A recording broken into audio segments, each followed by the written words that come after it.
今天美国6月12日星期四，洛杉矶又发生了一场闹剧，一场本该严肃认真的记者会，却因为一位民主党参议员的突袭变成全美焦点。主角是加州民主党籍参议员亚历克斯·帕迪利亚 （Alex Padilla）， 52岁，来自洛杉矶，父母是墨西哥移民。他曾是副总统贺锦丽的接班人，2021年由州长纽森任命为联邦参议员，并在2022年顺利当选。他对川普政府的政策向来不客气，这次也不例外。事发当天，美国国土安全部部长克里斯蒂诺姆正在举行记者会，谈论最近洛杉矶陷入混乱的反美国移民与海关执法局 ICE 暴动。这些暴动的导火线是一场大规模针对非法移民的逮捕行动，抓了不少涉及强奸、谋杀等重罪的非法移民。当时现场还展示了其中几人的照片，包括一位90年代曾在毕业派对开枪的非法移民。诺姆在台上火力全开，批评加州和洛杉矶的领导人是社会主义者，正在跟联邦政府唱反调。突然，人群中传来一个熟悉的声音：“部长，我想知道你为什么总是在夸大其词。”没错，他就是帕迪利亚。他不但打断诺姆发言，还一边高喊：“我是参议员，我有问题要问。”还试图指控诺姆夸大非法移民的罪行数据。随后，安保人员不得不介入，将这位民主党参议员推开。接下来场面失控，帕迪利亚多次怒吼：“放开我！”最后被压制在地，双手反铐。画面透过新闻影片疯传。他之后抗议说：“如果他们对一个参议员都这样对待，你能想象他们会怎么对待洛杉矶的农工、厨师和打零工的移民吗？” Lay flat. Other hand, sir. Other hand.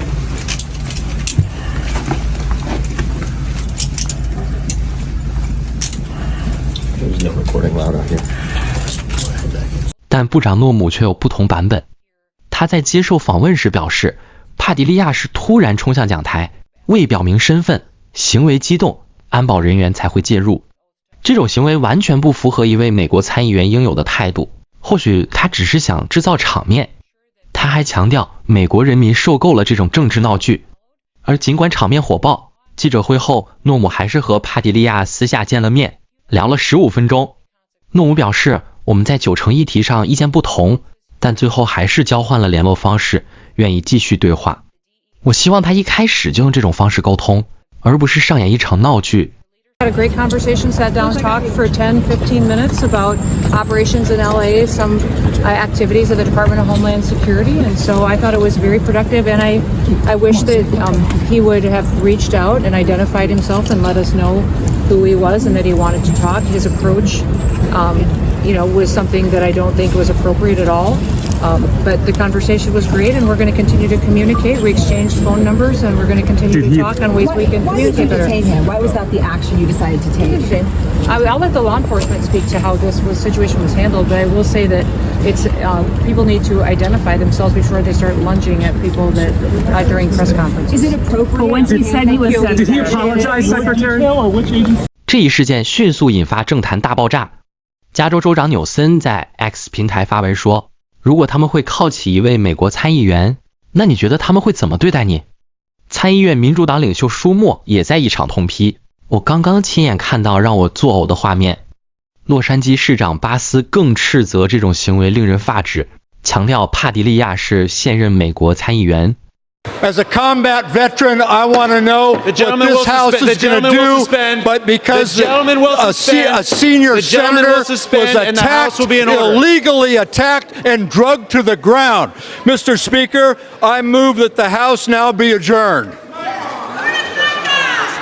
The question is on the motion to adjourn. All those in favor say aye. All those opposed say no. In the opinion of the chair, the noes have it. For what purpose does the gentleman from California seek recognition? Ask for a roll call vote. A recorded vote is requested. Those favoring a recorded vote will rise. A sufficient number having risen, a recorded vote is ordered. Members will record their votes by electronic device. This is a 5-minute vote.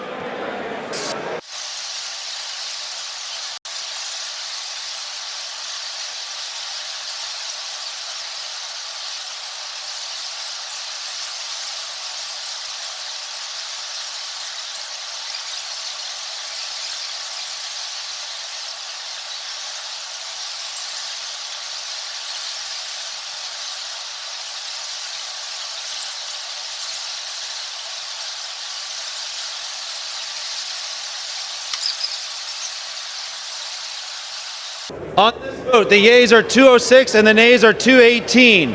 The motion is not adopted. 不过，共和党这边立场截然不同。众议院议长麦克强生 （Mike Johnson） 认为帕蒂利亚的行为非常不适当，应该受到谴责。这样的表现不配一位参议员，他们应该做榜样，而不是像抗议者一样大闹现场。强生还说，这不是什么监督行为，你不能冲上台打断部长发言，这叫闹场。虽然众议院不打算调查这起事件，但强生表示会由参议院处理。他也呼吁大家冷静，不要再升高政治对立。民主党现在不只替非法移民辩护，连自己也开始无法无天。Did federal agents go too far the way they treated Senator Padilla today? Was that a bridge too far? I saw the same video, a very brief video that I think many people did. I think the senator's actions, my view is it was wildly inappropriate. You don't charge a sitting cabinet secretary, and everybody can draw their own conclusions. You can see it's a heated debate here. People heckling you here, Mr. Speaker? I'm not going to respond to that. Let me just, hold on, wait just a second. I think the American people can draw their own conclusions. They saw a senator acting like wildly inappropriate. I'll leave it at that. So. But what about the way he was treated by the neighbors? What I saw was agents asking him to quieten down so that the secretary could continue her press conference. He refused to do so. What were they supposed to do? They have to restrain someone who is engaging in that kind of behavior. They moved him out of the room. Throw him to the ground, handcuff him. A sitting member of Congress should not act like that. It is beneath a member of Congress. It is beneath a U.S. senator. They're supposed to lead by example, and that is not a good example. We have to turn the temperature down in this country and not escalate it.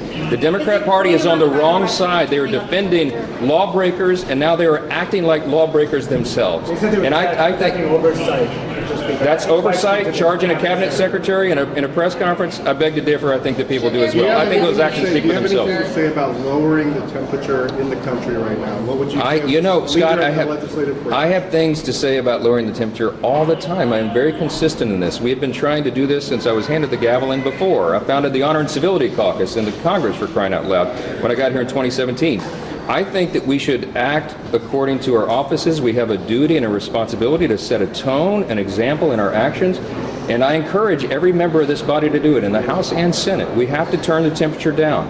We need to be on the side of the rule of law. We need to be on the side of law and order. We need to be on the side of calm and not chaos. And when members go into these settings and act this way, that when they push law enforcement agents around, when they storm cabinet secretaries in a press conference, I think it is wildly inappropriate behavior, and I think it sets a terrible message and tone for the rest of the country. Will there be an investigation? Will there be a House investigation? This is a Senate side issue, but I certainly hope that behavior is not repeated over here. We already constitutional officer for this branch. I am. This affects all members, whether they be in the House or Senate. You're the Speaker of the House. Yes. The constitutional officer of this branch.